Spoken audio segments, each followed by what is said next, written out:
जय श्री सुखदेव। भक्ति का मां देखो, दीनता होनी चाहिए, सरलता होनी चाहिए।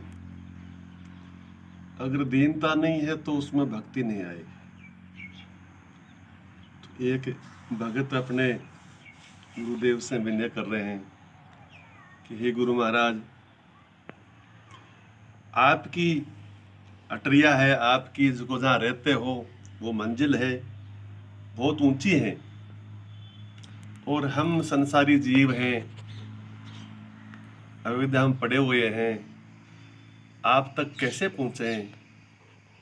तो विनय करते हैं। क्या विनय कर रहे हैं कि सतगुरु जी की ऊंची अटरिया, सतगुरु जी की ऊंची अटरिया, आपकी बहुत ऊंची अटरिया है कि मैं अबलहा, मेरे में कोई बल नहीं है, बल रहित हूं मैं अबला, कछु बल नहीं मोह में, शीस धरी मेरे पाप पुटरिया। फिर ये पाप रूपी पुटरिया और मेरे सिर पर धरी हुई है। वैसे ही मैं तो अबला हूं, वैसे ही बलहीन हूं, फिर ये पाप की पुटरिया मेरे सिर पर और धरी हुई है। हे गुरु महाराज, आप तक मैं कैसे पहुंचूं?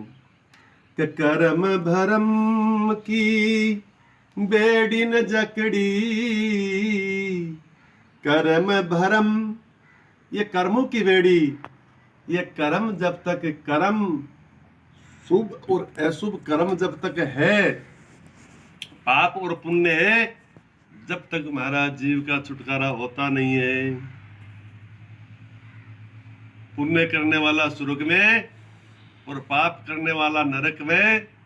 ये कर्मों के चक्कर से बार बार जन्मना और बार बार मरना संसार सागर में। दोनों, एक पुण्य भोग के आता है और एक पाप भोग के आता है, दोनों संसार में आ जाते हैं।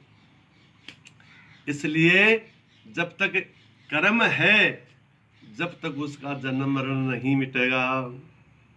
कर्म कर निष्कर्म हो, कर्म करते हुए निष्कर्म, जब जन्म मरण छूटता है कि कर्म भरम की बेड़ी न जकड़ी, दुहिद आनरी सूझे न डगरिया। दोनों प्रकार से मैं तो आंधी हूं, हे प्रभु, डगरिया रास्ता मुझे सूझ नहीं रहा है। सतगुरु जी की ऊंची अटरिया, अब आपकी मंजिल तक मैं कैसे पहुंचूं? कि मन मलिन, जो मेरा मन है ये मलिन है, और बुद्धि भी मेरी मेली हो रही है। मन मलिन मेली बुद्धि मेरी, मन मलिन मेली बुद्धि मेरी, लोभ मोह की छाई है बदरिया। ये लोभ और मोह, ये भी मेरा पीछा छोड़ नहीं रहे, लोभ मोह की बादरी छा रही है। हे प्रभु, मैं आपकी मंजिल लायक आप ही बना सकते हो, नहीं तो मैं पूछ नहीं सकती। कि अति आसक्त हूं, अति बहुत ज्यादा मैं आसक्त हूं, अति आसक्त हूं दीनहीन में। अपने को जब दीनहीन मानता है जीव, जब ठाकुर जी कृपा करते हैं कि हाँ अब ये अहम रहित हो गया, बस अब ये मेरे लायक बना है, अब इसमें पात्रता आई है, जब गुरु महाराज कृपा करते हैं। दीनहीन, मैं दीन हूं, हीन हूं, दयाधारी आ लीजिए खबरिया। हे प्रभु, अब आपके हृदय में दया धारण कर लीजिए और आके हमारी खबर लीजिए। आप खबर लोगे, आप कृपा करोगे, जब ये हमारा बेड़ा पार होगा और आपकी मंजिल तक हम पहुंचेंगे, नहीं तो हमारे में कोई ऐसा बल नहीं है। सतगुरु जी की ऊंची अटरिया। फिर कहे कि अब गुरु महाराज की कृपा हो गई हमारे, कि उनकी कृपा का कहां तक वर्णन करूं।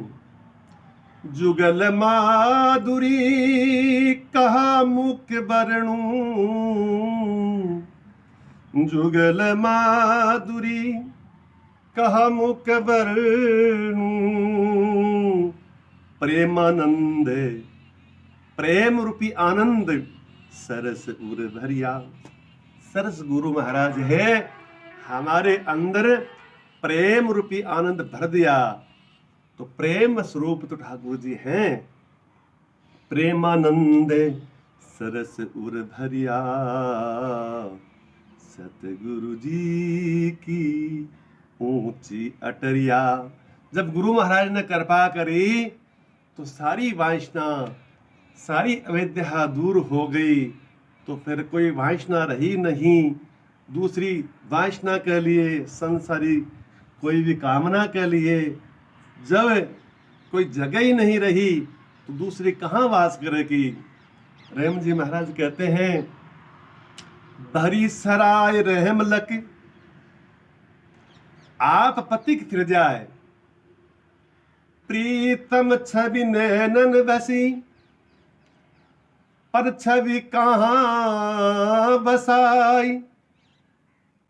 भरी सराय रहम लकी आप पति के फिर जाए। कि जब सराय में कोई बासा लेने के लिए जाता है, धर्मशाला में, जब धर्मशाला फुल होती है, उसमें जगह नहीं होती है, तो पति की धर्मशाला में रुकने के लिए जाता है, वो देख के वापस फिर जाता है कि अरे बहुत भीड़ है, इसमें तो ये लोग नहीं मारे, हम क्या करेंगे। ऐसे ही प्रीतम की छवि नैनन बसी, जब ठाकुर जी हृदय में बस जाएंगे, उनका प्रेम हृदय में बस जाएगा, तो दूसरे के लिए जगह ही नहीं है, कहाँ रहेगा। तो एक ठाकुर जी की प्रीत है, प्रेम प्रेम पूरे रोम रोम छा जाएगा। तो गुरु महाराज की कृपा से ठाकुर जी प्राप्त हो जाएंगे। जब उस अटरिया के, सतगुरु जी की ऊंची अटरिया, ऊंची अटरिया है, उस अटरिया तक सहज में जीव पहुंच जाएगा। जय जय श्री सुखदेव।